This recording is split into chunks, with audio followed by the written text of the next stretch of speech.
নৈমিষারণ্যবনে সুখদেব গোস্বামী আমার বসিয়াছেন ব্যাসাসনে,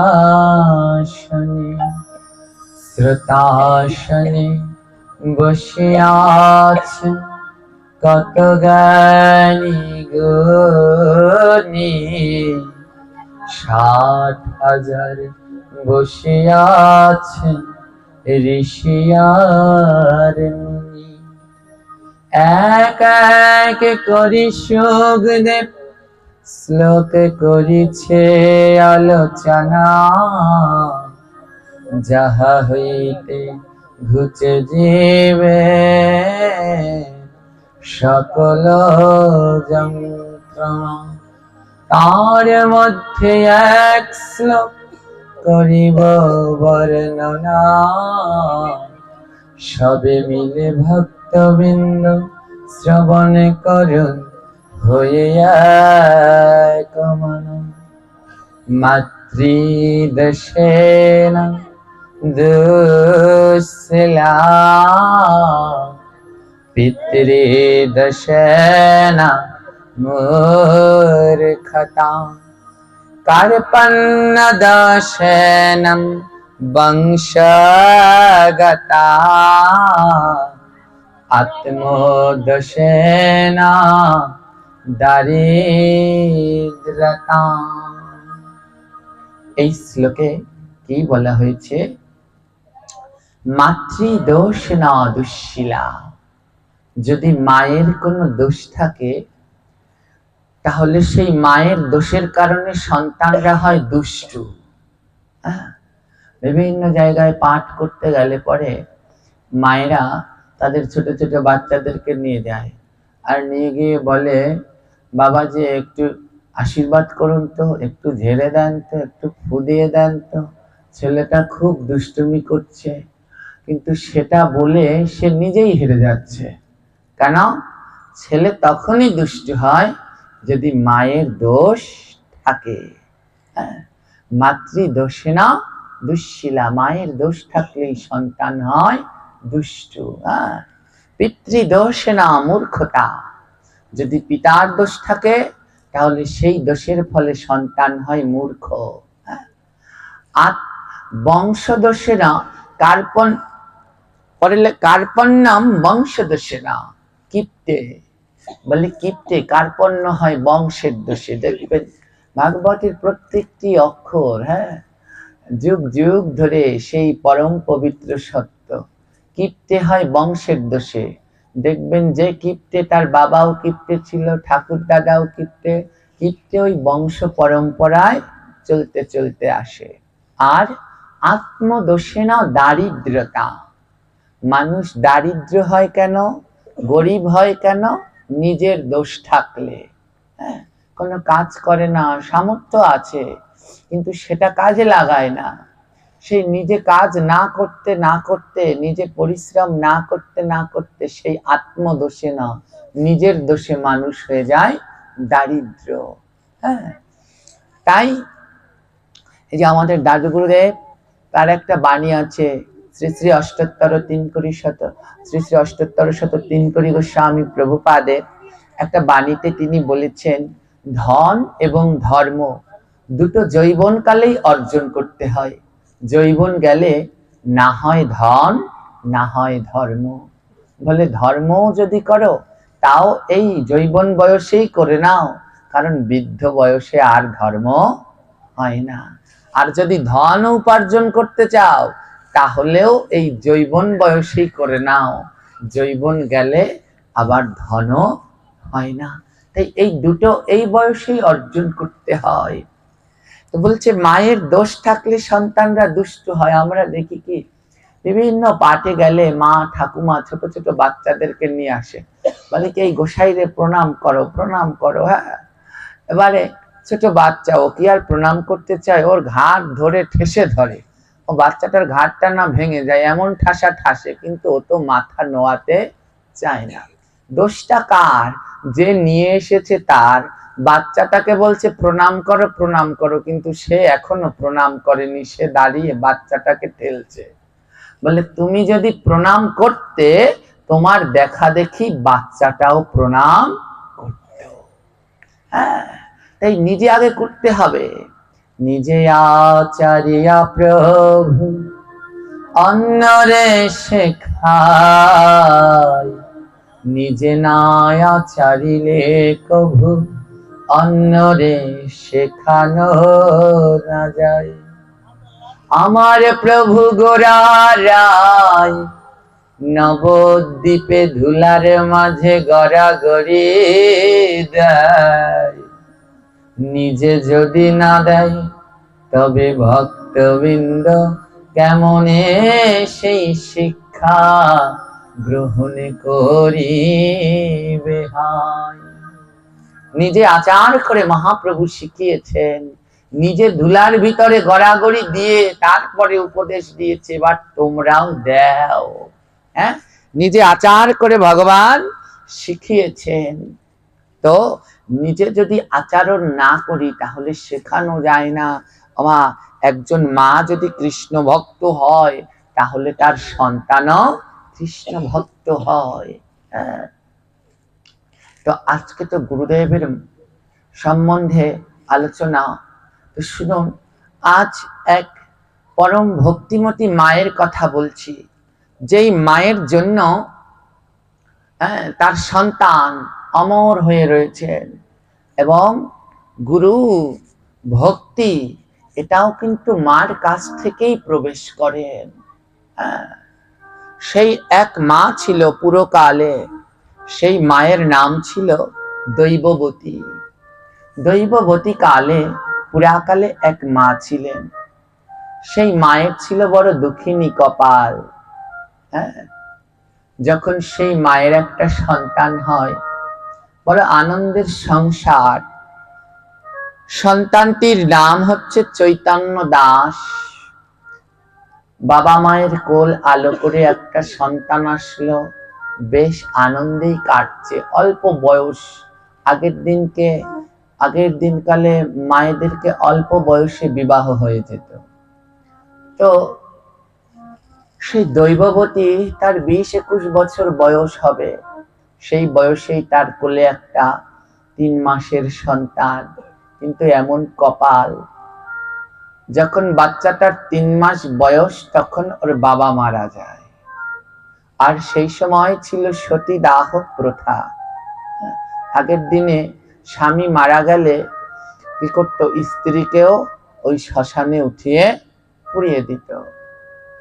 তো এবার দৈববতীর এমন কপাল, 3 মাসের সন্তান, সবাই মিলে তাকে শ্মশানে পুড়িয়ে দেবে। পুড়িয়ে দেওয়ার জন্য শ্মশানে নিয়ে যাচ্ছে, কিন্তু দৈববতী চিৎকার করছে, দেখো আমায় মেরো না, আমি যদি মরে যাই তাহলে আমার এই 3 মাসের সন্তানকে যে কেউ বাঁচাতে পারবে না।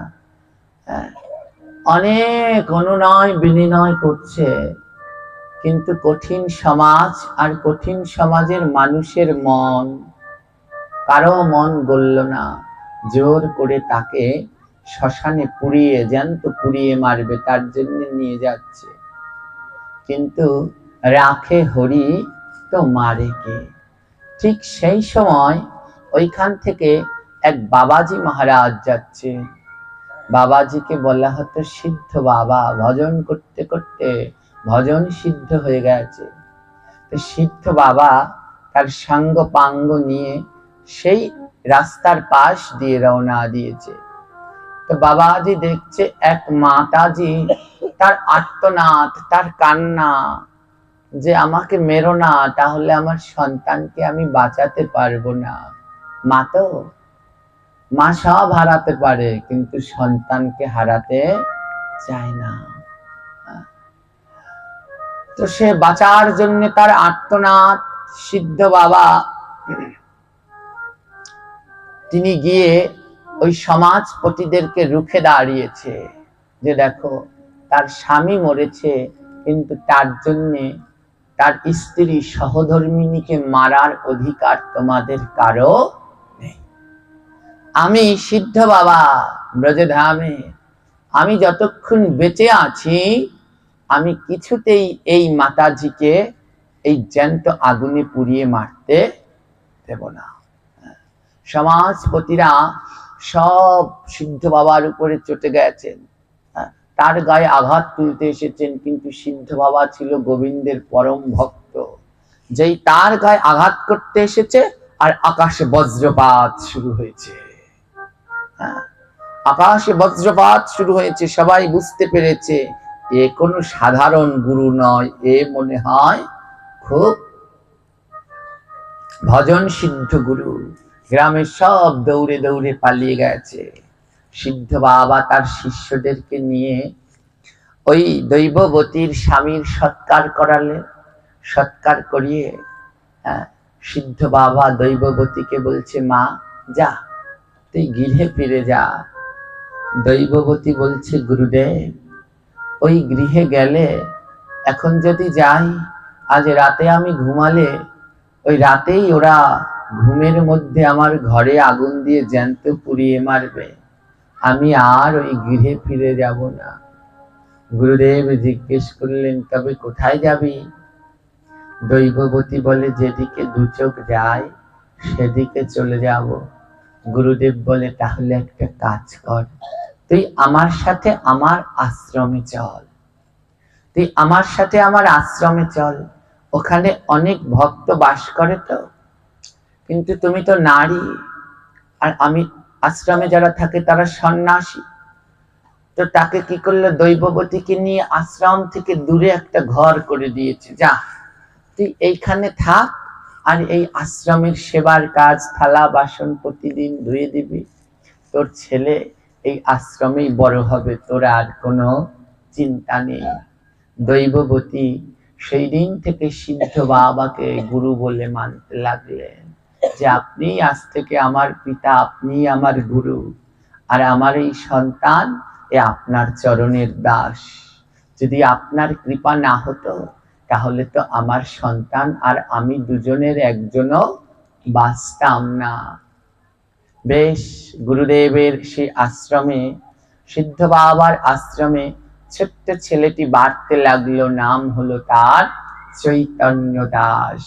চৈতন্য মুখে নিতাই গৌর বিনা আর কিছু বোঝে না। সদা সর্বদা রাধা প্রেমে ভাবো মাতোয়ারা, ওই রাধা নামে বিভোর। প্রতিদিন গুরুদেব ভাগবত পাঠ করে বিকেল বেলায়, আর ওই চৈতন্য দাস সব ভক্তদের সঙ্গে বসে বসে ভাগবত শ্রবণ করে। সবার সামনে, ছোট্ট বাচ্চা, বয়স 6 বছর, সবার সামনে এসে বসে চৈতন্য দাস, কারণ ভাগবত শুনতে খুব ভালোবাসে। আর সবার শেষে বসে ওর মা, কারণ ওর মা নারী আর গুরুদেব সন্ন্যাসী, তাই দূরে থাকে সব থেকে। তো প্রতিদিন গুরুদেব ভাগবত পাঠ করে, আজও পাঠ করছে। ভক্তের গোপরশে এই দেহে কৃষ্ণ প্রেম আসে, ভক্তের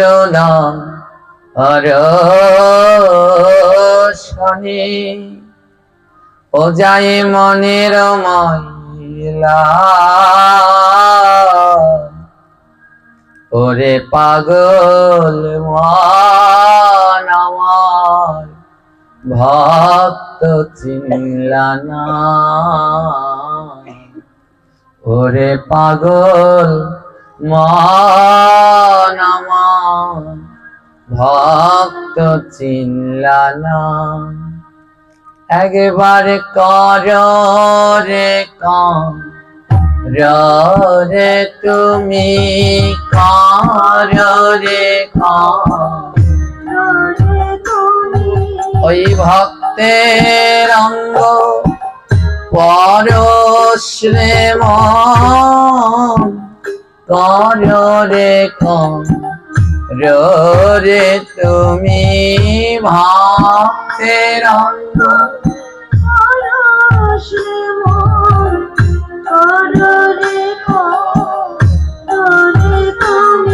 বলি এমন ভাগ্য কবে হবে, এমন ওই বৈষ্ণব অঙ্গ পরশ হবে, এমন ভাগ্য কবে হবে।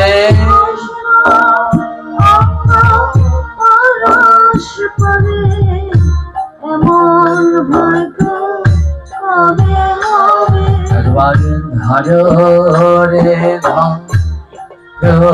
রে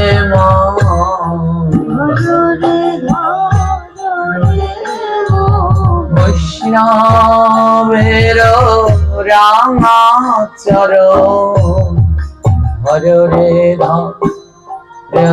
রে বৈষ্ণবের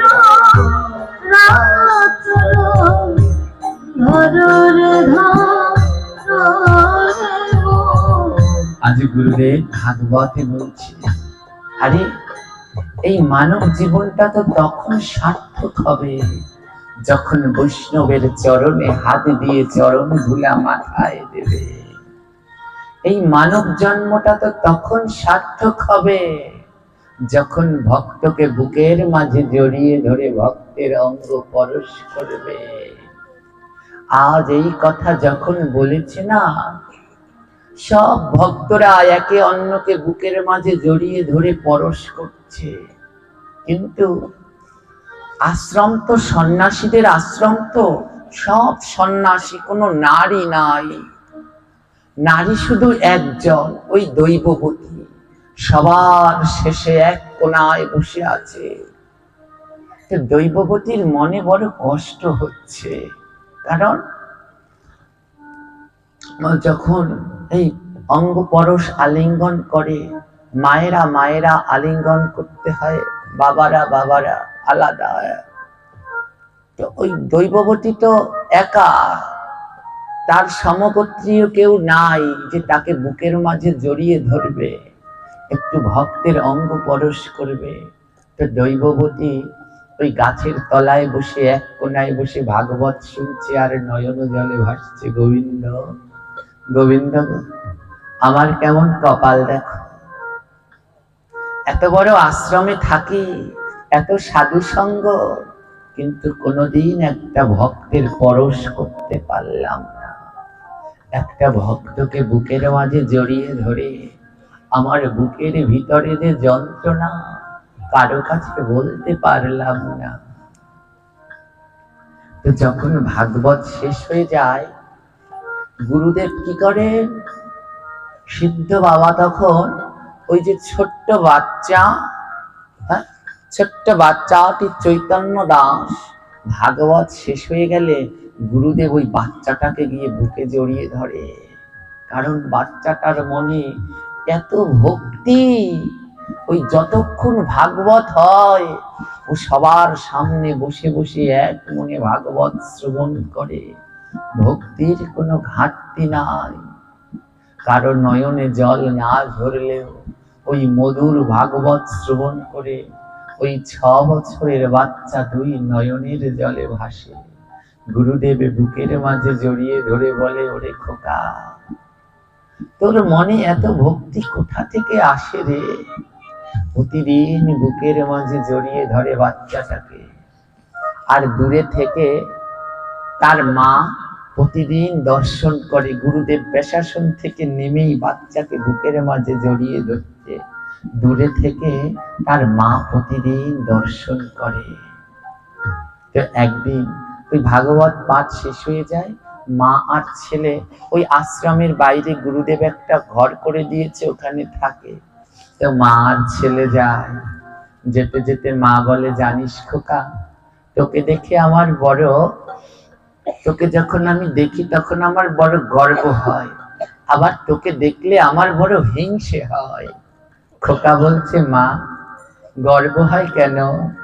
বলে, আমার গুরুদেব অমন দয়াল অমন কৃপাল আর কেউ নেই। ভাগবত শেষে কাউকে ধরে না।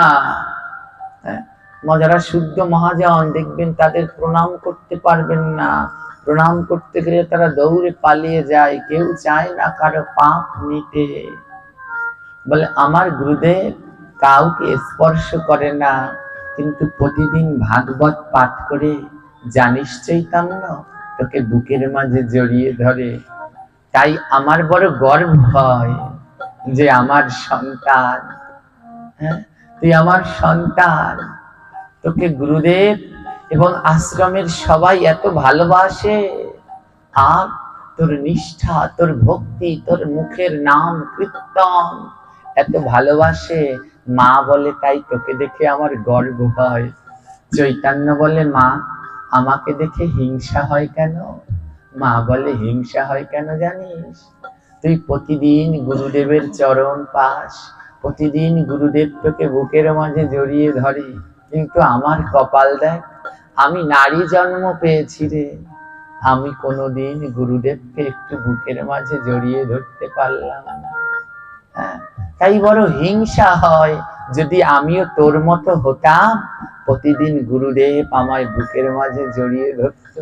তাই তোকে দেখে খুব হিংসে হয়। পরের দিন আবার ভাগবত হচ্ছে, ওই গুরুদেব নেমেই ছোট্ট ছেলেকে বুকের মাঝে জড়িয়ে ধরছে।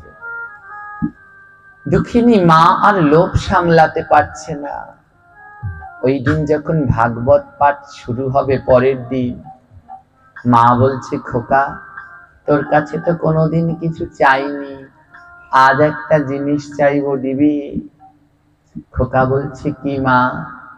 বলে শোন বাবা, প্রতিদিন তো ওই গুরুদেব ব্যাসাসন থেকে নেমেই তোকে বুকের মাঝে জড়িয়ে ধরে, আর তারপরে এই আশ্রমের যত ভক্ত সবাই তোকে জড়িয়ে ধরে, কিন্তু তোর কাছে আজ একটা জিনিস চাই। কি মা? আজ তোকে যখন গুরুদেব বুকের মাঝে জড়িয়ে ধরবে, তখন যখন তোকে ছেড়ে দেবে, তুই সবার কাছ থেকে লুকিয়ে লুকিয়ে আমার কাছে চলে আসবি। কেউ যেন তোকে ধরতে না পারে, তুই সবার কাছ থেকে লুকিয়ে লুকিয়ে আমার কাছে চলে আসবি। ছেলেটা বলছে কেন মা? বলে গুরুদেব যখন তোকে জড়িয়ে ধরবে, গুরুদেবের ওই অঙ্গ, ওই অঙ্গ ঘ্রাণ পরশ তোর ভিতরে লাগবে। বাবা আমরা যে হরি হরায় নম কৃষ্ণ যাদবায় নম কীর্তন করি না, তার ভিতরে আছে না শ্রী রূপ সনাতন শ্রী রঘুনাথ শ্রীজীব গোপাল ভট্ট দাস রঘুনাথ, ওর ভিতরে একটা লাইন আছে না, এই পঞ্চগ্রাস ভক্তের, ভক্তের যে সেই ধুলা, বলছে এই বৈষ্ণবের পদ ধুলা এই মোর পঞ্চগ্রাস, তার সভারও পদরেণু এই মোর পঞ্চগ্রাস। বলে এই ছয় গোসাই এই বৈষ্ণবের চরণের ধুলা, তাদের সবার পদ ধুলা, এই হচ্ছে আমার পঞ্চগ্রাস। এই পঞ্চগ্রাস কি কোনোদিন জেনেছেন? পঞ্চগ্রাস মানে কি এক গ্রাস ভাত খাই ওরকম করে 5 গ্রাস ভাত না, ওই পঞ্চগ্রাস চরণের ধুলা। পঞ্চগ্রাস কি জানেন? 5টা জিনিস গ্রহণ। কি কি? 5 জায়গা দিয়ে গ্রহণ।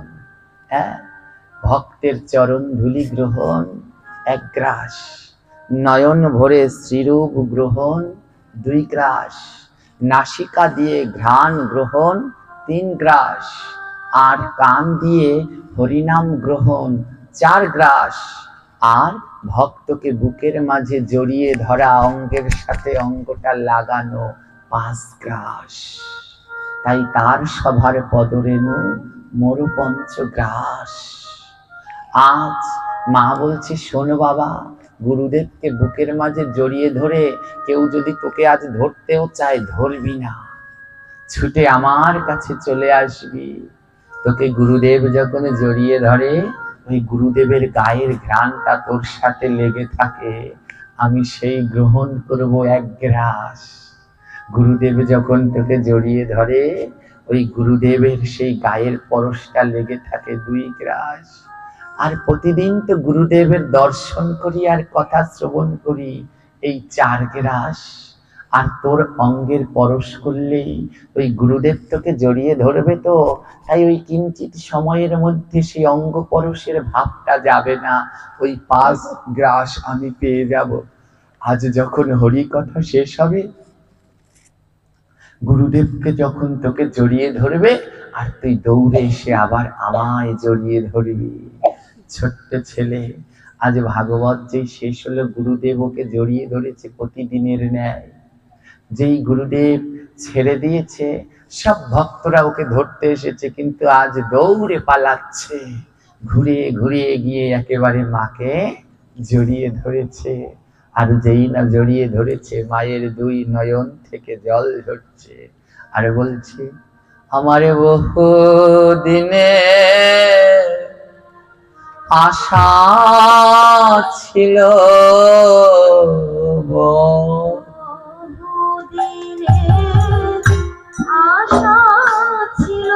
আমার বহু দিনে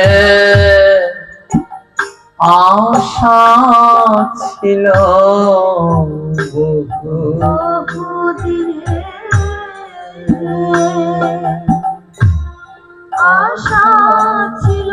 আমি 5 গ্রাস গ্রহণ করিব,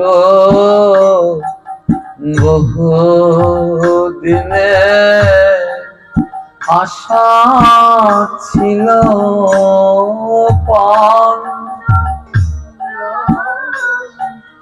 গ্রহণ করব।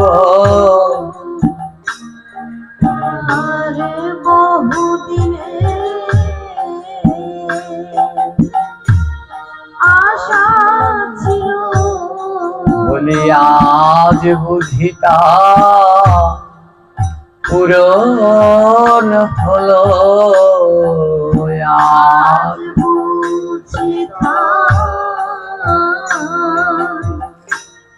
পূরণ হলো, বলি আজ বুঝিতা পূরণ হলো, আজ বুঝিতা পূরণ হলো। ওরে আয় আয় ভক্ত বুকে আয় রে, আজ বুঝিতা পূরণ হলো, আয়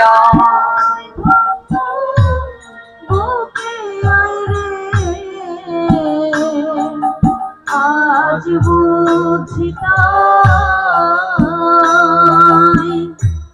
পূরণ হলো। বলে আমার মতো ভাবে পাপী নাই রে, আমার মতো ভাবে পাপী নাই রে। তোরা আয় ভক্ত বুকে আয় রে, আমার মতো ভাবে পাপী নাই রে, আয়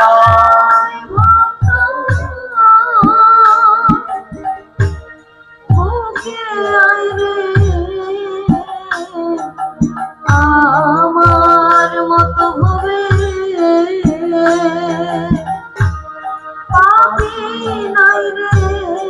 তারা দুজনায় কাঁদিতেছে, ওই মায়া সন্তানেতে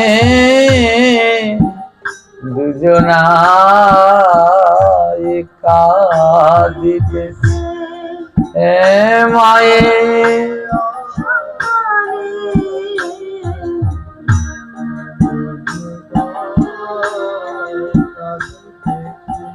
কারা হানি তাই হা গৌর বলে,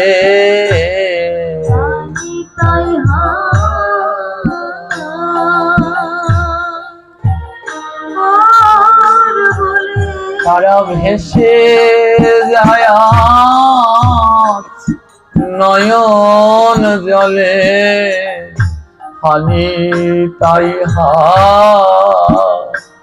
গৌর বলে। নয়ন জলে হানি তাই হা গৌর বলে। আমার জয় গুরু জয় গুরু বলে, জয় গুরু জয় গুরু বলে। তারা ভেসে যায় রে নয়ন জলে, জয় গুরু জয় গুরু বলে। নয়ন জলে গুরু জয় গুরু বলে। যেন অন্তিম কালে সঙ্গে থেকো,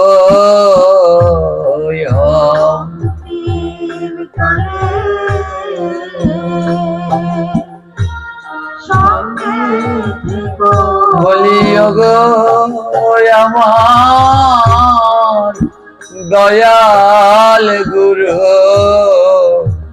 তুমি অন্তিম কালে সঙ্গে থেকো।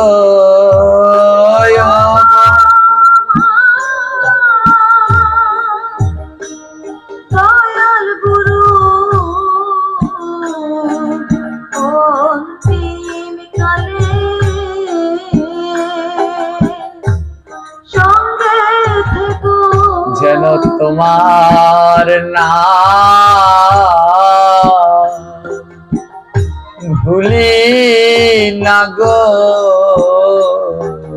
তোমার নাম ভুলি না গো। আমি যাই গুরু যাই গুরু বলি, তোমার নাম ভুলি না গো, জয় গুরু বলে। তোমার নাম ভুলি না গো। যেন একবার তোমার সেবায় লাগি, একবার তোমার সেবায় লাগি। বলিও হে আমার পরম দয়াল, একবার যেন সেবায় লাগি হে।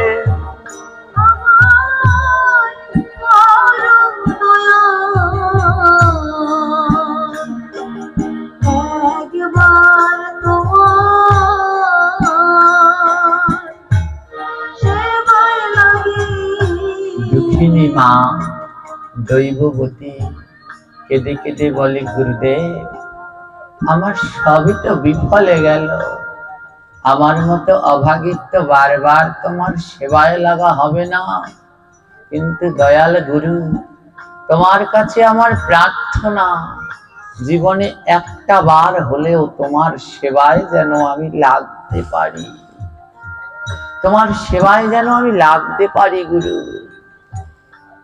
আজ মা আর ছেলে ওই দুজনকে ধরে হা গৌর হা নিতাই হা গুরু হা রাধে রাধে বলে কাঁদে। পরের দিন বিকেল বেলায় আবার ভাগবত পাঠ হচ্ছে। ওই গুরুদেবের সিদ্ধ বাবার লক্ষ লক্ষ শিষ্য, হাজার হাজার নয়, শত শত নয়, লক্ষ লক্ষ শিষ্য। তার যে কত শিষ্য সে নিজেও জানে না। পরের দিন আবার ভাগবত পাঠ হচ্ছে। গুরুদেব ভাগবত পাঠে বলছে, জগতে সেই পিতাই তো আদর্শ পিতা, যে তার সন্তানদেরকে, যে বলল না, পিতৃদোষে না মূর্খতা, পিতার দোষে মূর্খ হয়।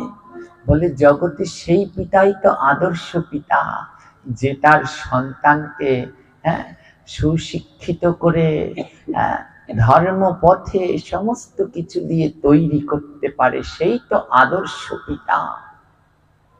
পরের দিন গুরুদেব বেশাসনে পাঠ করছেন, জগতে সেই পিতা ধন্য, যে তার সন্তানদেরকে জগতে সুপ্রতিষ্ঠিত করতে পেরেছে। জন্ম দিলেই পিতা হওয়া যায় না, পিতার কর্তব্য করতে হয়। ভাগবতে বলছে কি জানো, সেই মানা যেই মা কৃষ্ণ কথা শেখায় না, সেই পিতা পিতা না, যেই পিতা কৃষ্ণ প্রসাদ দেয় না। বলে সেই মা জন্ম দিলেও সে মা না, যদি সন্তানকে কৃষ্ণ কথা না শেখায়। জন্ম দিলেও সে পিতা না, যদি সন্তানের মুখে ভগবানের প্রসাদ না তুলে দেয়। আজ গুরুদেব ভাগবত পাঠে বলছেন, সেই পিতার জীবন ধন্য, যে তার সন্তানদেরকে মানুষ করে সুশিক্ষিত করে, শুধু জন্ম দিয়েই রেখে গেল আর খোঁজ খবর রাখলো না, সে কোনো সময় পিতা হতে পারলো না। ওমা, গুরুদেব এই পাঠ করছে, ওই সবার সামনে বসে আছে ওই 6 বছরের বালক, জ্ঞানে পরিপূর্ণ। যখন ভাগবত শেষ হয়ে গেছে, এই ভাগবত শেষ হলে পরে অনেকে আছে না মনের ভিতরে জানা বিভিন্ন প্রশ্ন, যখন পাঠ শেষ হয় তখন দাঁড়িয়ে সেই প্রশ্নগুলো জানতে হয়। যখন ভাগবত শেষ হয়ে গেছে তখন ওই ছোট্ট ছেলে উঠে দাঁড়িয়েছে, হাত জাগিয়েছে, গুরুদেব আমার একটা প্রশ্ন আছে। গুরুদেব বলে, বল খোকা, কি প্রশ্ন? বলে, গুরুদেব আপনার কতগুলো শিষ্য আছে? তো মন দিয়ে শুনবেন, ছোট্ট বাচ্চাটা গুরুদেবকে কেমন শিক্ষা দিচ্ছে। বলে, গুরুদেব আপনার কতগুলো শিষ্য আছে? গুরুদেব বলে, তোকে কি বলবো খোকা, আমার যে কত লক্ষ শিষ্য, কত হাজার শিষ্য, তা আমি নিজেও বলতে পারি না। ছোট্ট বালকটি আবার বলছে, গুরুদেব ভেবে বলুন কি বলেছেন? গুরুদেব বলে, হ্যাঁ রে, আমার যে কত শিষ্য আমি তা নিজেও জানি না। ছোট্ট ছেলেটা এই প্রশ্ন শুনে খিলখিল করে হাসছে। গুরুদেব বলে, বাবা তুই হাসছিস কেন? ছেলেটা বলছে, গুরুদেব আপনি আদর্শ পিতা হতে পারেননি, আপনি যোগ্য পিতা হতে পারেননি, আপনি অযোগ্য পিতা। গুরুদেব থমকে গেছেন, কি বললি? সব শিষ্যরা হতবাক হয়ে তাকিয়ে রয়েছে।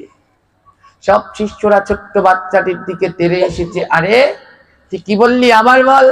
ছোট্ট ছেলেটা উচ্চ স্বরে বলল, গুরুদেব আপনি যোগ্য পিতা হতে পারেননি, আপনি অযোগ্য পিতা। সব শিষ্যরা তেড়ে এসেছে, এত বড় সাহস, তুই আমাদের গুরুদেবকে বললি অযোগ্য? গুরুদেব বলছে, দাঁড়াও সবাই শান্ত হও। গুরুদেব বলে, বাবা আমি অযোগ্য কেন? ছোট্ট ছেলে বলে, গুরুদেব শিষ্য কি গুরুদেবের সন্তান? আমাদের 2 বার জন্ম, একবার পিতৃ বীজে মাতৃ জঠরে, আরেকবার গুরু বীজে নিজের কর্ণে। 2 বার জন্ম। গুরুকে যে কানে বীজ মন্ত্র দেয় না, দুইবার গুরুদেব জন্ম, দুবার ওই গুরুদেব কানে বীজ মন্ত্র দেয়, সে গুরু। যে কানে বীজ মন্ত্র দিল সে কি হয়ে যায়? গুরু। আর গুরুকে কি বলে? বাবা। বাবা বলে না, পিতা। তো বাবা হয়ে যায়, তখন সে বীজ দিয়েছে তাই সে পিতা, বাবা। আবার মাতৃ জঠরে ওই পিতৃ বীজে আমাদের জন্ম হয়, তাই সেও আমাদের বাবা, পিতা। এবার ছোট্ট ছেলে বলে, গুরুদেব যখন আপনি ওই শিষ্যের কানে বীজ মন্ত্র দিয়েছেন, সঙ্গে সঙ্গে ওটা আপনার ছেলে, সন্তান হয়ে গেছে। ও গুরুদেব, যোগ্য পিতা তো সেই যে তার কয়টা সন্তান গুণে রাখতে পারে। আপনি তো যোগ্য পিতা না, আপনার কয়টা সন্তান আপনি সেই জানেন না, তো আপনি কিসের পিতা? ওমা, খেয়াল দিয়ে শুনবেন কতটা যুক্তি দিয়ে বলেছে বাচ্চাটা। বলছে পিতা তো সে যে তার সন্তানের খবর জানে। এবার পিতা শুধু জন্ম দিল, তার কয়টা সন্তান সেই যদি না জানে তাহলে সে কেমন পিতা?